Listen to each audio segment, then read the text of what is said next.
Good morning, good afternoon, and good evening. Welcome into the Footy 5. I'm Jack. That's Conrad. And we are prepared to predict the 2026 knockout stage for the first time on a video together, you and I, since October of 2021. So bearing down on 5 years. And first time predicting a World Cup since 2018. We took 2022 off. That was part of our, undeclared hiatus. We have talked in real life since we recorded. Since then. But It's good to be back on video. It's good to be back. It's been a minute. We've been a little busy. We have been a little busy.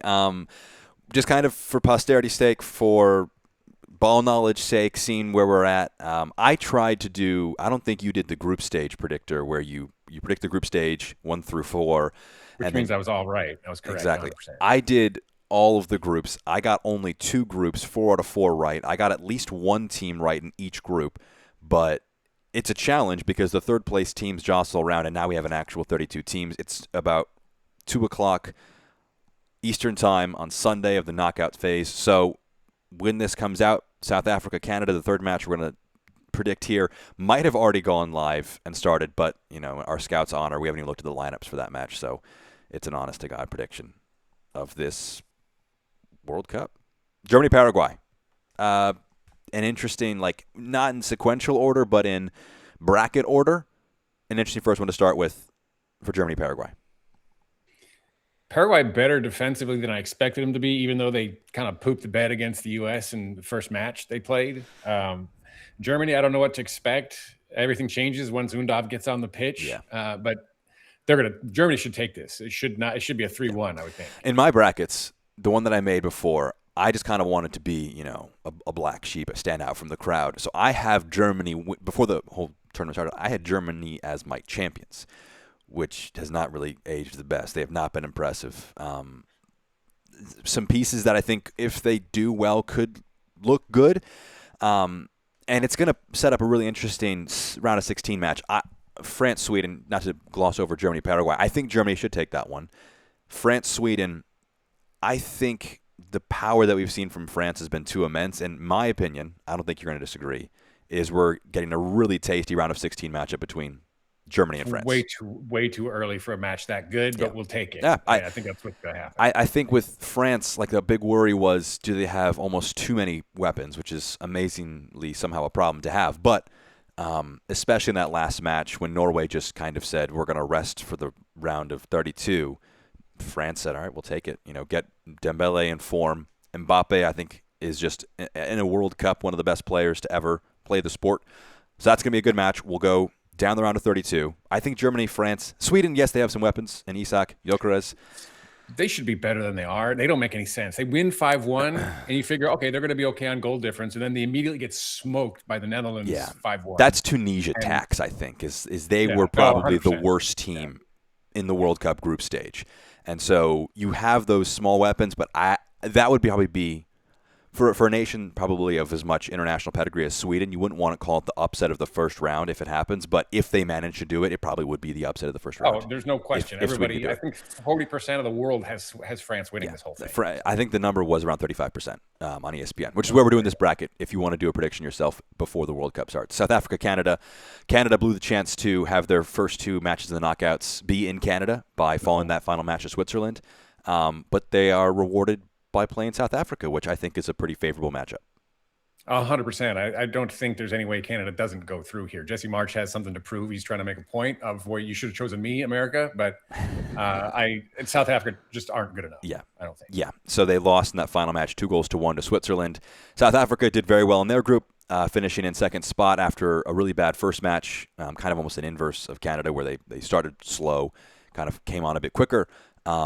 Winning their final match. XG in the first round in the group stage for them was 0.29. Yeah, so not they lost 2-0 to Mexico, drew with Czechia, and then beat South Korea, which was one of the surprise nations that did not make it. I had them in second in the group, but they ended up finishing third and not being able to qualify out of it. Netherlands, Morocco, a really good first round matchup, round of 32 matchup. The Netherlands, I think, have some good pieces. Morocco have got a couple good young components that have joined since 2022 and they made that wonder run. It's a hard one to predict, and it's going to be one of the best matches of round of 32. Netherlands hold the moniker of greatest team to never have won a World Cup Yeah. on the national stage, obviously, or national stage. But I, they have, to your point, they have really good pieces. Sometimes those pieces play well as a team, sometimes they don't. And you just don't know what's going to happen when they step out there. You know, you've got to, I mean, three of them play for Liverpool. Obviously, they've got some built-in cohesiveness Uh, already. But I think Netherlands are going to take this. yeah. Morocco scare me a little bit in this pick. I don't know that I have all that much confidence, but I think Netherlands take it. I think Morocco are perennially slept on, right? In 2022, they stormed through, able to get out of their Semifinals. group, make it all the way to the semifinals. Yeah. And this is a pick that I feel good about as well with the Netherlands. But Morocco, like it's the late match on Monday. It's going to be a great one. It's going to be the one that's probably the most challenging to predict. It's a pretty big coin flip, and we'll see if we land on the right side. And Netherlands is just an older squad, like 5 years older on average across the board. I Yeah, think Netherlands is, or excuse me, Morocco is under 25 average age. yeah. So They I think, yeah, I'm excited for that one. Portugal, Croatia. This is honestly another one of the good matches. Croatia, much older than they were in 2022 or in 2018 when they had those great runs to the final in 18, and obviously with Morocco making it to the last four in 2022. Portugal and the obvious storyline that exists there with Cristiano Ronaldo, a great squad, probably the greatest he has had in his international career, but with him as maybe the worst version of him that we've seen since he's kind of broken out really on the major stage. And that, I think, is going to be an interesting one there where the squad of Portugal probably edges it. They have not looked good so far in this World Cup. You win 5-0 against Uzbekistan. It's kind of almost saying, all right, you beat Uzbekistan 5-0. congratulations. But Yeah. you drew with did what you should have done. DR Congo. You draw with Colombia. You can't get against a cagey defensive team, and you can't beat another one of, I'm not going to call Colombia a favorite for this tournament, but a team that could make a run. So, Portugal, Croatia, for you. For me, it's Croatia. I think Modric, Guardiola, Kovacic, that they're just. I mean, yeah, they're old. Both of these teams are almost 28 years old average, right? Same as Netherlands, right? But they feel like Croatia feel like they're 872 years old combined age, right? Modric is not the Modric at your point of 22 or 2018. We haven't decided on this one together, but I had Croatia going through personally. It's one of those where if you're an American and you do bracketology March Madness, where looking at the matchup below it, Spain-Austria, when you say there's a heavyweight that we expect to get out of this kind of quadrant or this small pod of the bracket, you almost feel good kind of taking a bit of a flyer because you don't think they're going to get through. Croatia, they start against England. I think they're a little too porous defensively. They kind of have that cagey match against Panama. Terrible. They caused some of their own issues, and you wondered if they were just going to be fundamentally too old, kind of just behind it. They commit that penalty. They have the retake of the penalty for England. They lose 4-2. You beat Panama. You beat Ghana in kind of cagey, rough matches. I think that the circus around Portugal could ramp up, could make it tougher, and I think it's a bold one. But I'm not against Croatia here because I think Spain, Austria, I'm going to jump the gun there. Yes, they had kind of the stunner of the first round with their draw, scoreless draw with Cape Verde, but they've kind of gotten it together since then. Some get-right victories against Uruguay and Saudi Arabia, and Austria, who managed with one of the very last kicks of the group stage to go from out of the World Cup right back into it. Sorry, Iran, you're out. They managed to stay alive, and they are rewarded with Spain, who I think will be heavily favored for this one. This game, Rodri is just going to, what he does is going to control what Australia is able to do, which is going to be not much. Yeah. Like Austria is just not going to have much room to move, and he's going to be the reason why. Yeah. I think that this is a team that, they had that bad first match, and since then they've kind of shown, all right, this is really who we are, picking up 7 points from the group stage.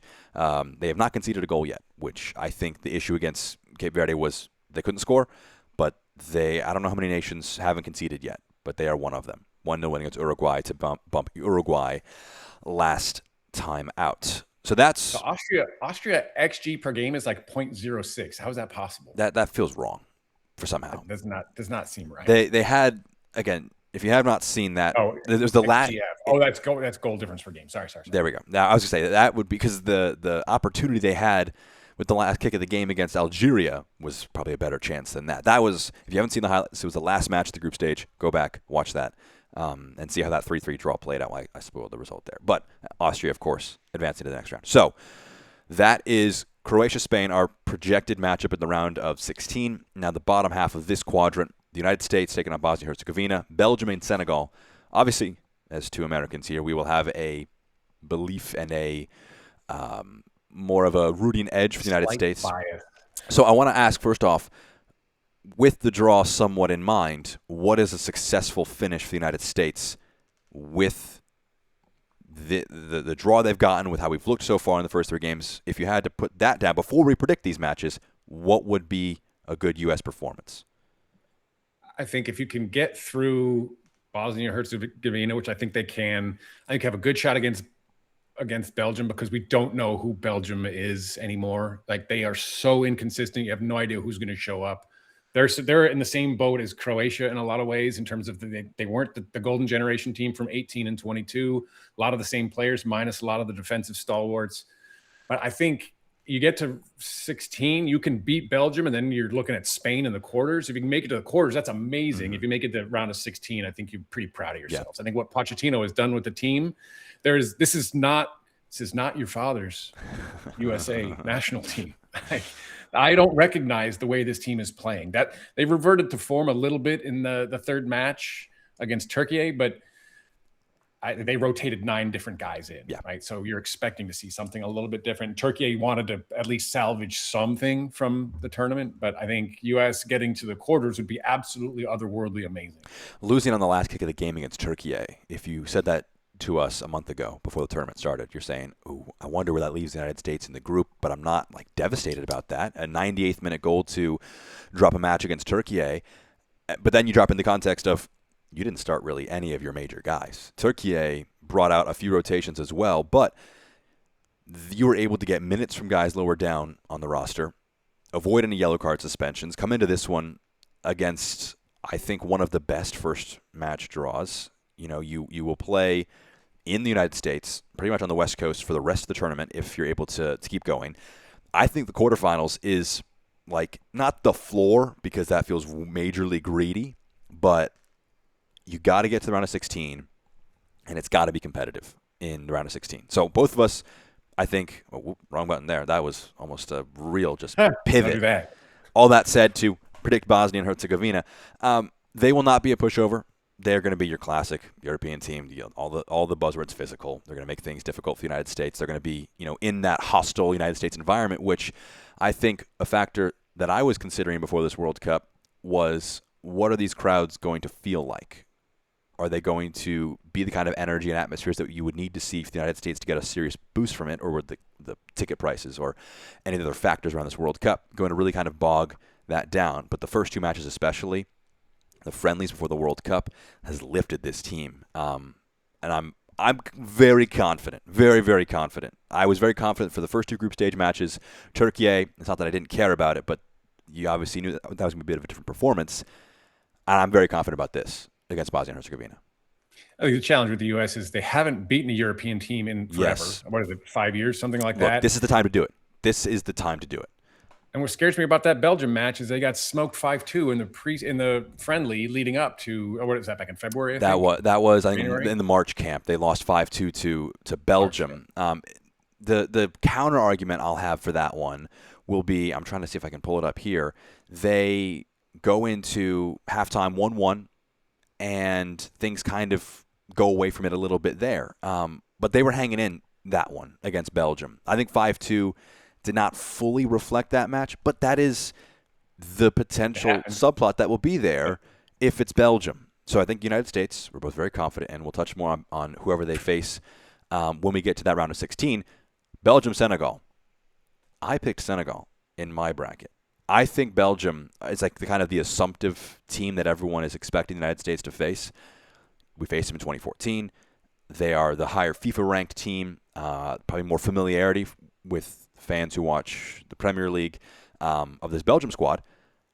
But Senegal, I think, are going to kind of just be able to slip right in there. They started very poorly, but they had tough draws against France and Norway in their first 2 matches.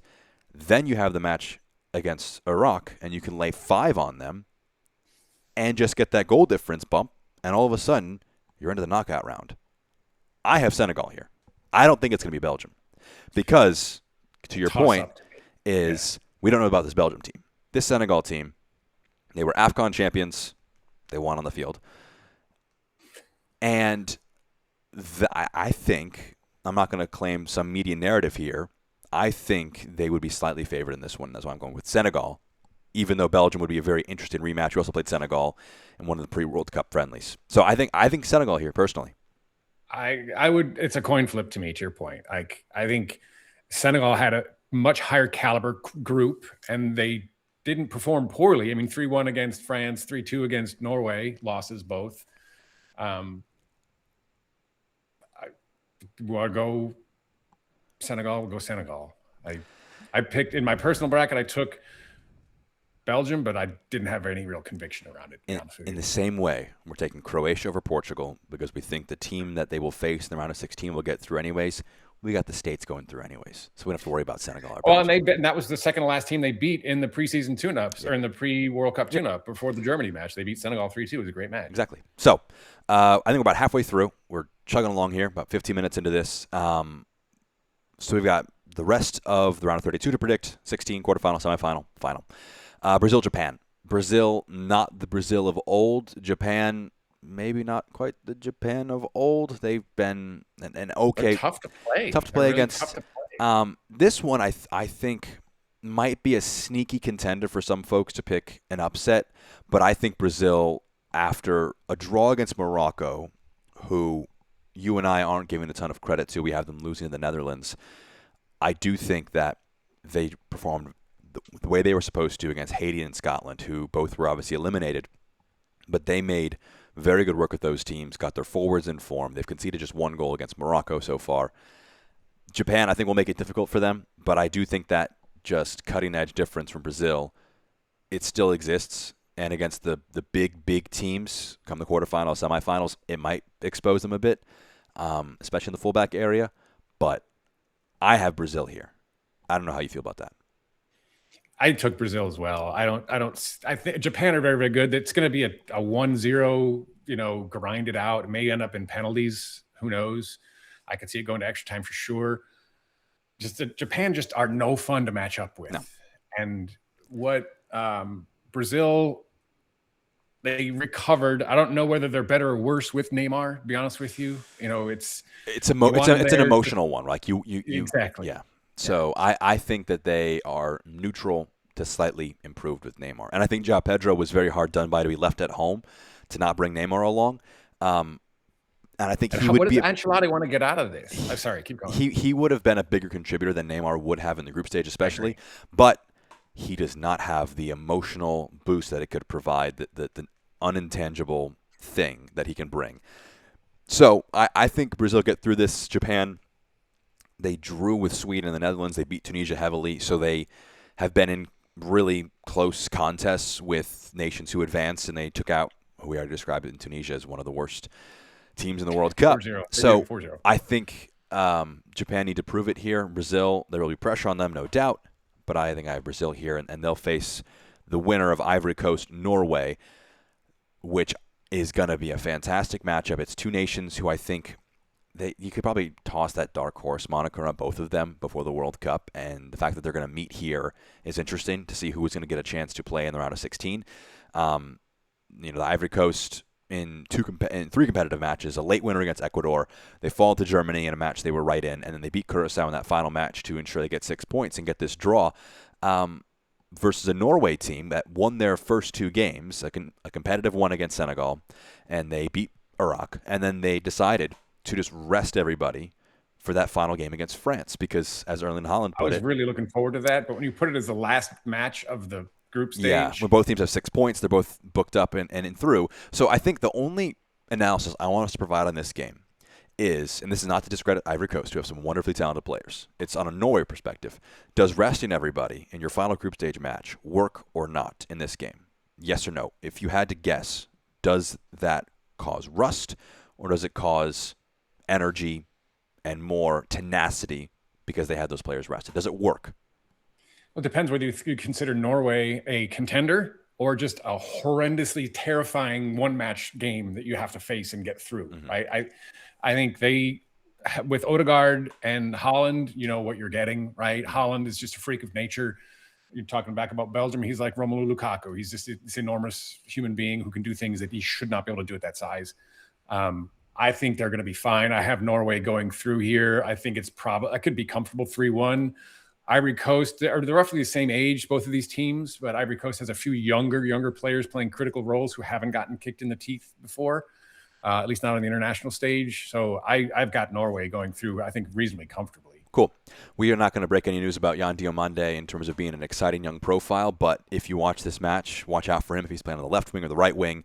A 19-year-old forward who 24 months ago was playing high school soccer in Florida and gets a move to Spain after multiple trials in Europe, then goes for a 20 million euro move to RB Leipzig after just 10 first-team matches. Crazy. Goes for 20 million euros, and now he's being quoted at 130 million euros to go to Liverpool after just one full professional season. So he's an incredibly exciting young player to watch out for in that one. I think Norway as well. Just about edge it. I think it's a bit closer than you do. This one could be a shootout, decisive kind of match like that. Nothing would surprise me. But that is, I think, where we both see it. I think Brazil would get a not an easy draw, but they'd be, I think, okay with that round of 16. So now Mexico, Ecuador, England, DR Congo at the bottom half of this quadrant. I don't want to speed through this one, but I have not been impressed with Ecuador. I think they're a cagey team to play against defensively. They lack that cutting edge up top, right? So they have some. If you look at this, you don't want to oversimplify a South American team's profiles and strengths based on how many European playing players they have, but those players that play in Europe are more defensively focused. Moises Caicedo, Pierre Hincapié, defensive players, defensive midfield players, and their more attack-minded options, less proven, less capable, I think. So I think Mexico winning their group, getting 9 points, it gives them 2 matches in Mexico. Didn't concede a goal. You're asking how many are there? That's one. I want to jump ahead and just get the Mexico-England match. I don't want to overlook Ecuador, but I want to see Mexico-England in the Azteca, I believe. I'm going to try and pull it up really quick in that round of 16 match when these nations would play. It would be at Mexico City Stadium, which I think is the Azteca because they've had to drop those monikers. That their first match against Ecuador will be there too. The crowd, I think, boosts Mexico. And then England, them and Argentina, the heavyweights have got the easiest draws in the first round. DR Congo will make it difficult for them, but I don't think England have quite as many deficiencies as Portugal do, and I think England will be able to get through setting up England-Mexico if you don't disagree with that. No, I think that's the way it's going to go. Cool. And it's going to be that Mexico City match is going to be amazing. It's going to be amazing. All right, 4 more matches in the round of 32 to predict, and then the round of 16, quarterfinals, semifinals, be a bit quicker to fire through those. Argentina, Cape Verde. Great story. Great story. Not going to happen. Look, I saw a post that asked, what would it take for Cape Verde to be a bigger story than Leicester winning the Premier League about a decade ago now? And someone said, yeah, they got to win the whole thing for it to be a bigger story than Leicester. Oh, I don't know about that. And I don't know if I agree with that. You beat Argentina. If you get through past Argentina, all of a sudden that has gone from, oh, cool, you get 3 draws, you get through in a group you were not expected to get through in, to you just beat the number 1 nation in the world to get through. So I think Argentina handled this one comfortably. They've done that so far in this group stage. Lionel Messi is just on a tear. I think their midfield, I'm more pessimistic on them than I think others are. I think the individual profiles have stagnated, if not worsened, from 2022. But the collective that they've shown so far, there's no reason for me to think anything but Argentina winning this one. And Australia, I'll let you comment on that. Yeah, no, I mean, I think Cape Verde, if they could get to the 60-minute mark at 0-0, they'd be really happy. They'd be really excited. If you're Argentina, you just want to score as fast as possible and just move on. Yeah. Get your players out. This one is in Miami, so there will be a heavy contingent of Lionel Messi number 10 jerseys down in South Florida. Australia, Egypt, I think a very interesting one. Egypt dropping from their top spot in their group, but they do get a good draw in this first round at least. And Egypt, who had so many records to break in this World Cup to get those first wins, I think have a real chance here against an Australia side that will be physical, but lack, I think, the key attacking components that Egypt have. Can't score. And so I think Egypt, if they can deal with that physicality, which Mo Salah, as their leader, their talisman, he has dealt with physical defenders his entire career. And I think he has just enough juice left in the tank to get Egypt through. Less positive about their round of 16 matchup, but I think Egypt get through there. Agreed. If they can do just enough defensively to let Salah do his magic, that'll be all right. Final pair of games, Switzerland, Algeria. Algeria getting through with that draw against Austria. They, for a moment, were going out. Then they are going through again. They've played against Switzerland. I think that final win against Canada in a really tough environment puts the Swiss with a great draw here. I think they have a good chance to get through against Algeria. I would go Switzerland. I don't know how you feel. I have Switzerland also. The thing that worries me, the thing that worries me. Go ahead and tell me what worries me about Switzerland. I have a time bomb in the midfield. Oh, yeah. Potentially going to Chelsea and Granit Xhaka. I was wondering, where are you going with this? He's the one-man wrecking crew of his team as well as the opponent. Yes. Like if he does something dumb and pulls a red card, all bets are off. But I think Switzerland goes through. Riyad Mahrez picking up a brace. Big for Algeria. Going to be a good one. But we have Switzerland going through. Final match. Colombia-Ghana. I think Colombia as a real contender in the late stages, I'm more pessimistic on. But against Ghana and maybe Switzerland, I think Colombia have a real good chance to get to the quarterfinals here with some of their, again, cutting-edge top-end talent. They were very good in CONMEBOL qualifying to get through to this point. They're kind of peaking at the right time in a 4-year cycle. I've got them winning against Ghana here. It's going to jump us ahead. Any disagreements there for you? No, I think Colombia takes it. I think Colombia is one of the oldest teams in the entire proceedings. You're going to get 60 minutes, out of James Rodriguez, and he's going to give you everything that he's got, and then he's going to have to go because he doesn't have the stamina that he did when he broke on the scene in 2014. Luis Diaz hasn't done all that. He hasn't shown me much for Colombia, but I think they've got enough to get past Ghana. It's going to be cagey. Yeah. It's going to be a scrappy, probably not a beautiful game of proper football. Yeah. So we've given kind of our thoughts on each team relatively individually, so we can kind of not power through, but everyone will have played one knockout match by this point, and it starts off in our predictions with Germany, France. A great one. France. Yeah. France? I think France will do this. Look, I think if I want to be a pragmatist on a camera, I have to go France. In my private brackets, I'm picking Germany because I want to go for a flyer. I want to go for something a bit off the wall. Florian Wirtz did not have the season he needed at Liverpool to launch in this World Cup. I think he kind of lacks that cutting-edge arrogance that he needs. Him and Jamal Musiala 2 years ago could have been taking the world by storm right now, but injuries and a move that hasn't quite worked out yet for Florian Wirtz means that I think France will have what they need. They're a complete squad, one of the favorites. They'll play the winner. If Germany keeps it close they bring Undav on, all bets are off. Maybe they give him his first start of the tournament. Canada, Netherlands. I think Canada losing that home field edge they would have gotten in match number 2 will bite them in the butt. I think the Netherlands, if you can get through Morocco, I think it's a bit simplistic to say because you're picking a favorite really, but the winner of Netherlands-Morocco goes through to the quarterfinals, I think. And we head to the Netherlands. I've got them against Canada. Yes, Netherlands. Cool. Croatia, Spain. We described Spain as a team. Well, I described Spain as a team that we expected would win their matchup, so we could pick Croatia over Portugal. Spain would be a great game. Confidence. Spain just had not given me a lot of not like France. We expected them to come out and play like France, and they've not. They've come out and played like somebody not looking at all like Spain. They are going to be a bit of a slower burn, I think. I do not have enough pessimism to go with anything but a Spain win, in my opinion. I agree. I can't see Croatia pulling it off. USA, Senegal here. We picked Senegal over Belgium. I think the United States, they played against a Senegal team that didn't have all of their weapons, but they were right in there with them. It was a back-and-forth match. It's going to be another coin flip game, but it's in the States. The host nation juice, I think, just gets them there, especially being able to rotate and rest in that final group stage match against Turkey. We asked about the Norway match. Would that help or hurt them? For the States, I think it will help them.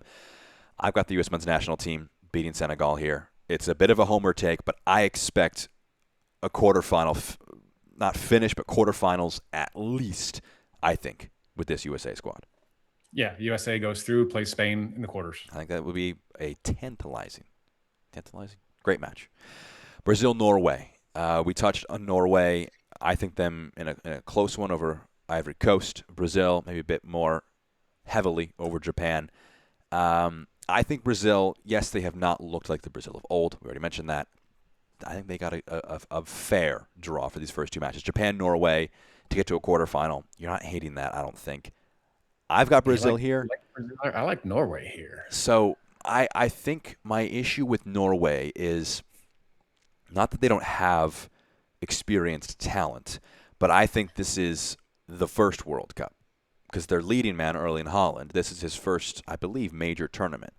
So Yes. for me, I think this is you win a knockout match, you keep it close against Brazil, but it's not quite this year. I think it is his first experience. He's not going to have an Mbappe experience.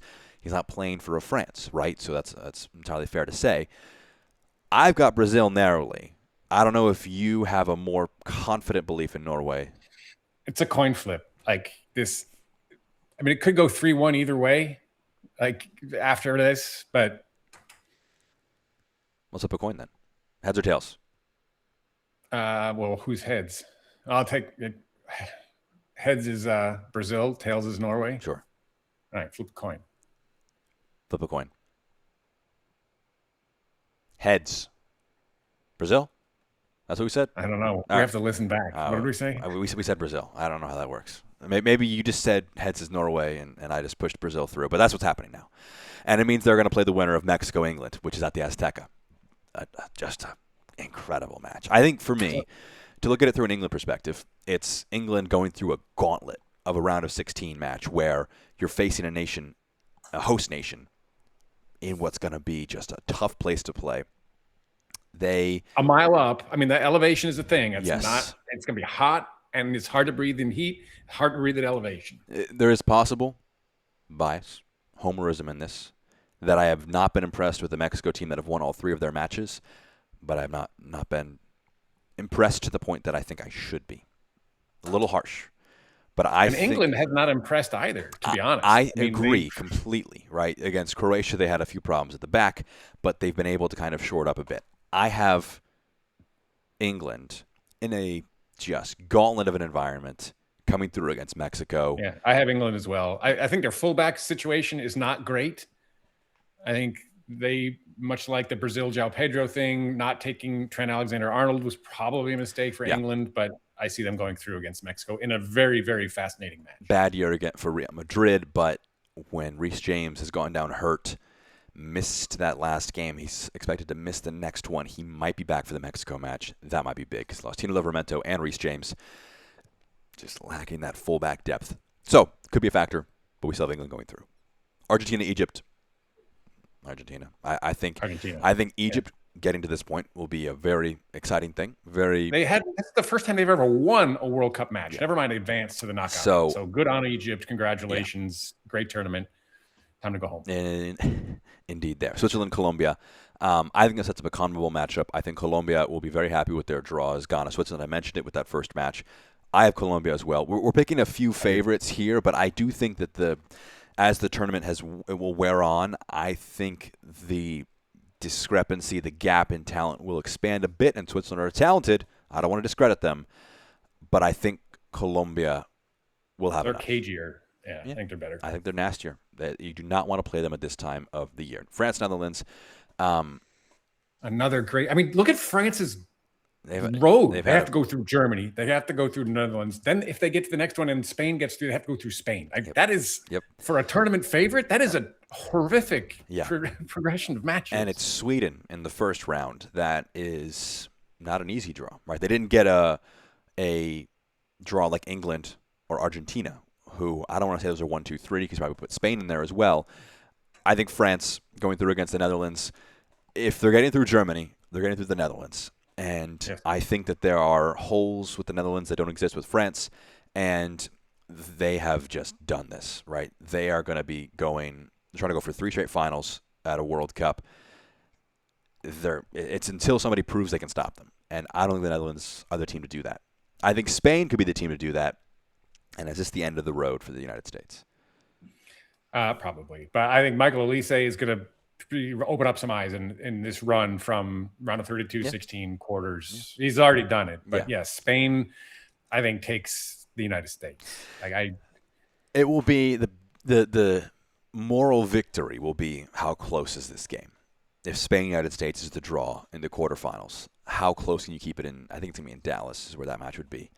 I think it's going to be Spain, but I don't think that it would be out of the realm of possibility for this match to be close, to be difficult.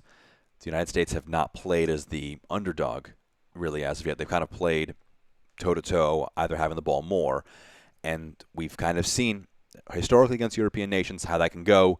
I think they can break that spell against Bosnia and Herzegovina. I think they're going to beat Senegal, but I think it's a bridge too far against Spain to expect that. Yeah, I think Spain go through. So France Spain are probably a very popular semifinal matchup there, and whoever wins that game probably a pretty popular pick to win the full thing. So Brazil, England, Argentina, Colombia, a pair of really interesting matchups there. Where are you leaning on this one?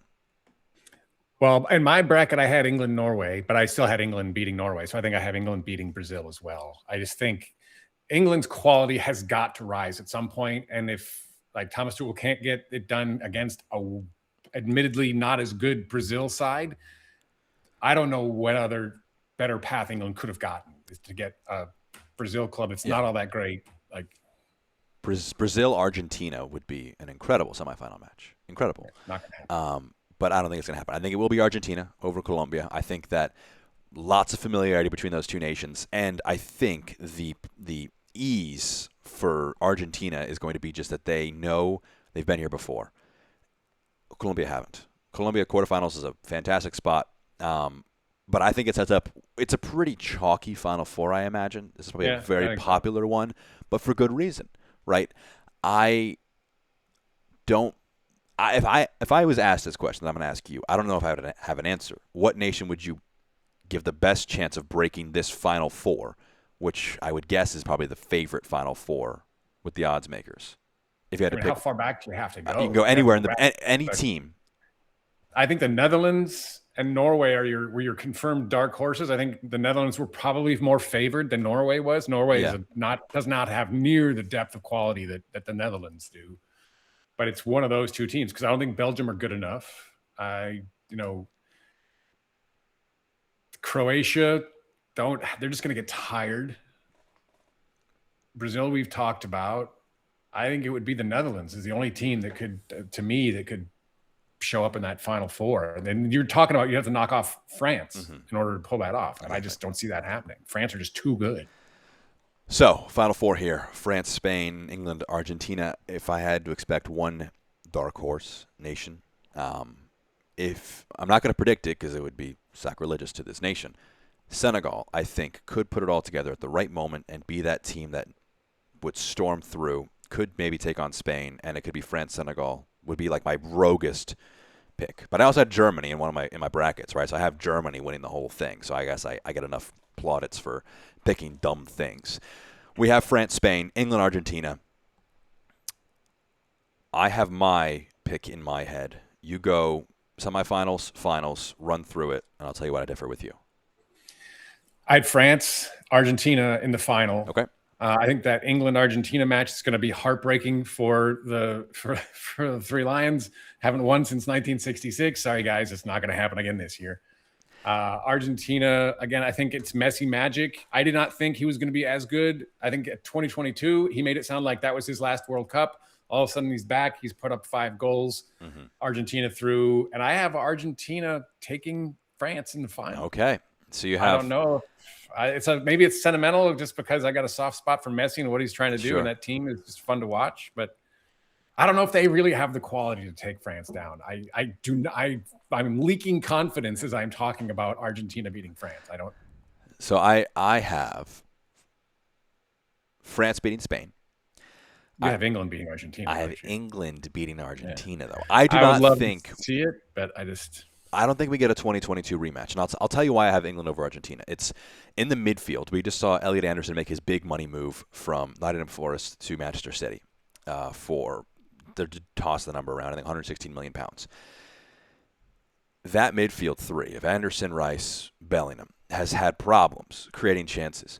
But pound for pound, literal pound for pound, it might be the most expensive midfield that's ever really been assembled. Three-man midfield. It's going to go up against an Argentina team that likes to pack the midfield, support Lionel Messi.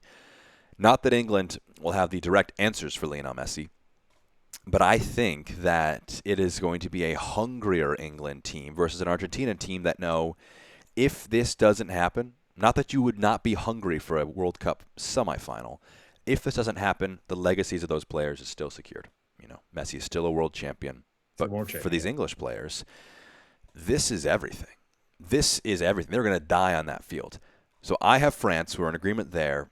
I have England over Argentina. I know you have Argentina as your champions. That's where we're going to kind of differ here. I think having a France-England for the sake of conversation in the final would be amazing. And I would love to see England take France. Mm-hmm. That's my sentimental favorite is England.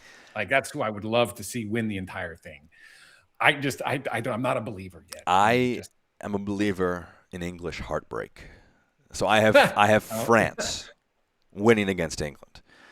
So we both have France in the final. We defer in England, Argentina right there. It's a coin flip. But I'm going to go with when the coins flipped. I think France wins. It's going to be France narrowly over England. So that is our prediction here for the World Cup. Rogue question, toss out of left field as we cross the 40-minute mark. Golden Boot winner is who? It feels like an obvious answer. It's Messi if they get to the semis, right into the final. He's just a machine, and it sets up well for him to continue to score. To your point, the only midfield matchup that's going to be difficult for him is England. Yeah, I think this World Cup is going to be incredible. The knockout phase. I think Ousmane Dembele is a just maybe late contender with that hat trick he scored against Norway in 32 minutes. And they won the Champions League, but he did not have the season he had the year before. It would be kind of the bow on his resume to win France a World Cup in 2026, finish as a Golden Boot winner, go back-to-back Ballon d'Ors.